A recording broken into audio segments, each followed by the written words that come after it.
दोस्तों नमस्कार। आज दिन 19 मई 2026 नर्चर वेल इंडस्ट्रीज लिमिटेड ने अपने Q4 FY26 के रिजल्ट्स अनाउंस कर दिए हैं। टोटल इनकम निकल के आई है 199.66 करोड़, जो कि पास्ट क्वार्टर में थी 289.88 crore and in last year for the same quarter it was 242.64 crore.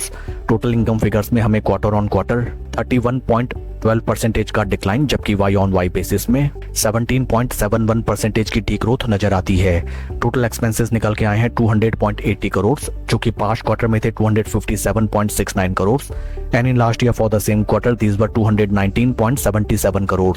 Total expenses figures में हमें क्वार्टर ऑन क्वार्टर 22.07% का डिक्लाइन, जबकि वाई ऑन वाई बेसिस में 8.63% की डिक्लाइन टोटल एक्सपेंसेस फिगर्स में नजर आती है।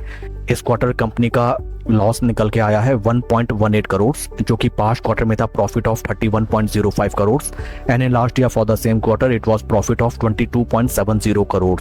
Company both sequential quarter on quarter and Y on Y basis में प्रॉफिटेबल कंसर्न से लॉस मेकिंग कंसर्न में कन्वर्ट होती भी नजर आई है and that is not much appreciating thing.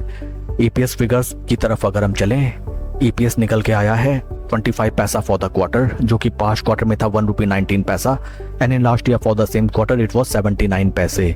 Overall अगर हम कंपनी के Q4 रिजल्ट्स को देखें, top line sales and revenue figures में कंपनी को both sequential quarter on quarter and Y on Y basis काफी ज्यादा डेंट आता हुआ नजर आया है। Along with that company loss making concern में कन्वर्ट हो चुकी है।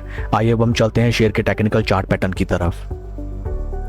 This is daily time frame, जहां पे हमें नजर आता है that for a longer time duration stock में हमें एक तरफा जबरदस्त गिरावट नजर आई from near around the price levels of 45 rupees.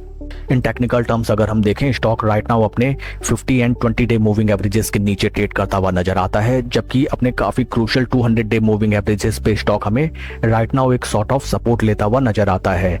In case stock निचले विक लेवल्स को प्रोटेक्ट कर लेता है, देन आफ्टर कंसोलिडेशन इस स्टॉक में हमें ऊपर की तरफ चाल नजर आ सकती है। Otherwise stock in price levels को भी एक इनसाइड कैंडल बनाते हुए नीचे की तरफ ब्रेक डाउन देता है, देन इस स्टॉक में हमें गिरावट और गहराती हुई नजर आ सकती है।